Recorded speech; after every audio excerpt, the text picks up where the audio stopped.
The trail camera footage shows exactly 4 minutes and 23 seconds. An 800-pound grizzly bear, apex predator of the Rocky Mountains, being destroyed by something that shouldn't exist. Wildlife researcher Rick Hall captured it on October 19, 2023, in Montana's Dead Horse Gulch. What happened in those 4 minutes would make him abandon his career, burn his research notes, and refuse to ever return to that valley. The creature didn't just kill the bear. It broke it. Deliberately. Like a lesson. Then it looked directly into the camera, and it knew Hall was watching. This is what the footage shows. 3 weeks before the attack, Rick Hall set up 12 trail cameras in Dead Horse Gulch, a remote Montana valley northwest of Glacier National Park. The research grant was simple. Document grizzly behavior patterns. For 2 weeks, everything was normal. Grizzlies fishing, a mother with cubs, a massive 1,000-pound boar marking territory. Then, on October 15th, the animals changed. The grizzlies became nervous, agitated. The massive boar vanished completely. The mother relocated her cubs to a different valley, abandoning prime feeding grounds during peak pre-hibernation season. Even black bears approached cautiously, ready to flee. Something had moved into the valley. Something that terrified apex predators.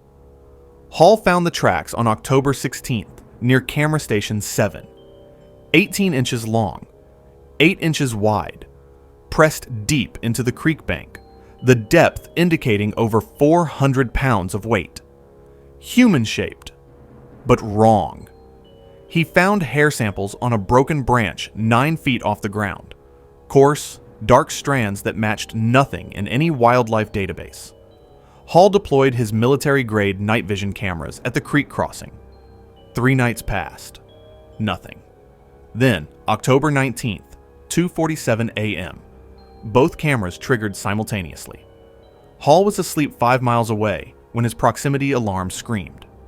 At 3:15 a.m., a sound woke him. It rolled across the valley. Deep, resonant, organic. The windows vibrated. His coffee mug walked itself off the table and shattered. Then came the grizzly's roar. Not territorial aggression. Pure terror. The sound of a predator realizing it had become prey. Hall grabbed his rifle, night vision scope, and camera. Every instinct screamed to stay inside. But something in that grizzly's scream pulled him into the darkness. He reached Camera Station 7 in 35 minutes, running most of the way. The forest was wrong, silent. Nothing moved, as if every living thing had fled or was hiding. Then Hall smelled it. Thick, musky, overwhelming, like wet dog mixed with decay and something ancient. Through his night vision scope, he saw the devastation. Trees snapped at trunk level. Deep gouges carved into frozen earth. Blood everywhere. Black pools steaming in the cold, splattered across snow and bark. His trail cameras hung askew, dangling like broken teeth. But they were still recording. The blood trail led upstream. Hall followed the blood trail, rifle raised, knowing the weapon was likely useless against whatever had done this. At the creek's edge, grizzly tracks. The same massive boar he'd been documenting. But the prints told a story Hall had never seen in 15 years of studying predators. The spacing showed full sprint, panic. The claws dug desperately deep, seeking purchase on ice and stone. And beside them, keeping perfect pace, those impossible footprints, pursuing, herding. The chase had continued for a quarter-mile upstream. Hall followed, documenting everything despite his shaking hands. The evidence told a story that defied everything he knew. The grizzly had been ambushed at the creek. Something had charged from the tree line, covering 30 feet in what appeared to be 3 strides. The bear had fought back. Tufts of coarse, dark hair caught on broken branches, claw marks on tree trunks 8 feet off the ground. But the grizzly had been overpowered, driven upstream, herded like prey. Hall found the confrontation site in a small clearing. The snow was churned into bloody mud. A grizzly's claw, 3 inches of curved keratin, lay severed in the mess. Trees bore impact marks where massive bodies had slammed into them. And in the center, a single perfect handprint pressed into pine bark at a height of 9 feet. 5 fingers. Opposable thumb. But the palm was twice the width of any human hand Hall had ever seen. He was photographing the print when he heard breathing. Deep, rhythmic, coming from the darkness beyond the clearing. Hall froze, finger on the trigger. The breathing stopped. Silence stretched. Then movement. Not the crashing charge Hall expected, but deliberate, measured approach.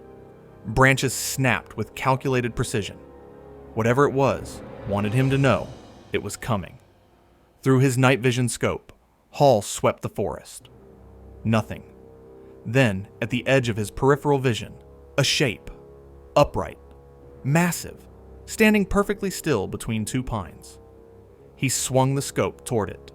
The figure melted back at his cabin, doors locked, hands trembling, Hall uploaded the trail camera footage. He fast-forwarded to 2:47 a.m. The first camera showed the creek, peaceful in infrared glow. Then the grizzly entered frame, massive even by brown bear standards. It moved to the water's edge, began pawing at something in the shallows. Then, at 2:49 a.m., the bear's head snapped up, ears flat against its skull, the universal signal of mortal danger. From the tree line, a figure emerged, bipedal, covered in dark hair, proportioned like a human, but scaled to impossible dimensions. Hall estimated its height at over 8 feet based on surrounding trees. The shoulders were broader than any human athlete. The arms hung past its knees, ending in hands that looked capable of crushing stone. The grizzly squared off, rising on hind legs, an 800-pound wall of muscle and fury. The creature charged. The speed was breathtaking. The creature crossed 20 feet in 2 strides. The grizzly met the charge with a roar, swiping with claws that could disembowel an elk. The blow connected, raking across the creature's shoulder, drawing blood. It didn't even slow down. The impact when they collided shook both cameras. The grizzly was driven backward. The creature wrapped massive arms around the bear's torso and lifted it partially off the ground. Hall watched, incredulous, as it slammed the grizzly into a tree trunk with enough force to snap branches overhead. The bear fought with everything evolution had given it: claws, teeth, raw strength. It twisted in the creature's grip, jaws snapping for the throat. One bite connected, should have been fatal. The creature responded by gripping the bear's lower jaw and forcing it open, wider, wider. Even through the camera's microphone, Hall heard the crack, bone breaking, cartilage tearing. The grizzly's roar transformed into something else entirely: pain, terror, the sound of a predator realizing it had become prey. It broke free, stumbled backward, jaw hanging at an unnatural angle. Blood poured from its mouth, steaming in the frozen air. The creature stood its ground, chest heaving, watching, as if teaching a lesson rather than hunting for food. The bear ran. The apex predator of the Rocky Mountains turned and fled upstream, broken and terrified. The creature followed, not running, but walking with long, purposeful strides.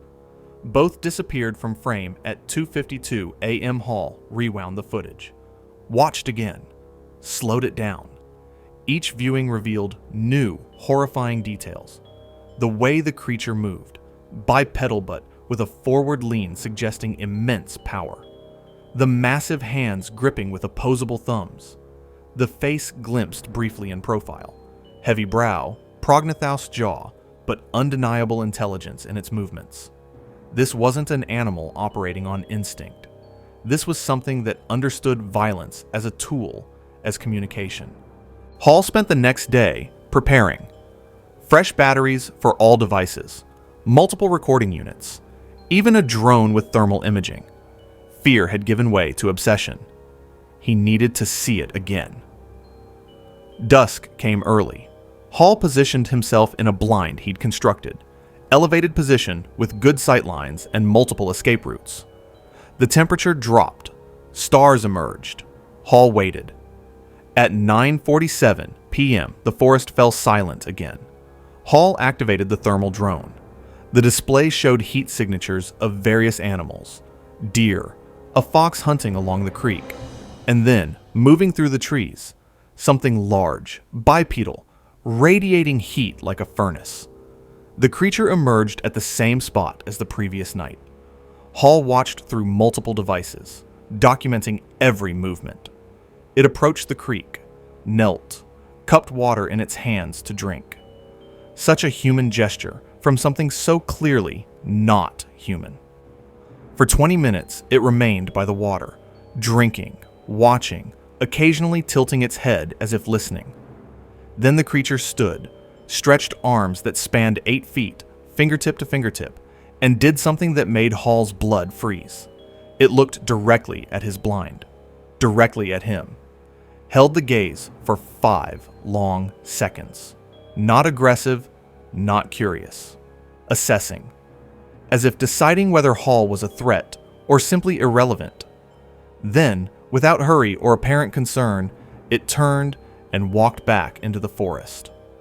Hall remained frozen for another hour. When he finally packed up and returned to his cabin, one question consumed him. How long had these creatures been here? How had they remained hidden? The answer was disturbing.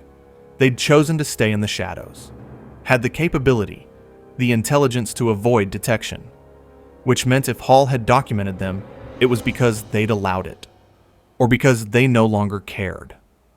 The next morning, Hall packed his equipment and evidence. As he hiked out of the valley, he found one final piece of evidence. On a tree beside the path, at the exact spot where the trail left the valley. A handprint. Fresh, deliberate, pressed into bark at human height. Not 9 feet up, at eye level. A message, a farewell, or a warning. Hall photographed it, then continued walking. Behind him, the valley settled back into ancient rhythms. And somewhere in those vast woods, something watched the human leave, then melted back into shadows. 3 months later, Hall's footage shocked the scientific community. Experts analyzed every frame. Expeditions were mounted. They found tracks, hair samples, scat containing grisly remains. They found trees marked at incredible heights, but they never found the creature itself. The grizzly from the video was discovered 2 weeks after the encounter, alive, but permanently disfigured. Its jaw had healed crooked, and it never returned to the valley. Even an apex predator could learn new fears. Hall published his findings, became the face of cryptozoology's evolution from fringe theory to legitimate research. But he never shared everything, never mentioned the intelligence in that final gaze, the deliberate nature of the farewell handprint. In his final journal entry, Hall wrote, "We've spent centuries pushing into every corner of the wilderness, certain we'd cataloged every large predator. But the forests are deeper than we know, older. I was allowed a glimpse behind that veil. The footage proves these beings exist, but it doesn't answer the real question. Now that they've shown themselves, what comes next? The cameras still monitor Dead Horse Gulch. Researchers still analyze evidence, but the valley remains quiet. And somewhere in those vast Montana wildernesses, something walks upright through the darkness. Something that destroyed a grizzly bear as a lesson. Something that looked a human in the eye and chose to walk away. The footage exists. The evidence is real, but the creatures themselves remain what they've always been. Shadows between the trees, masters of a wilderness we've only pretended to conquer. And they're still out there, watching, waiting,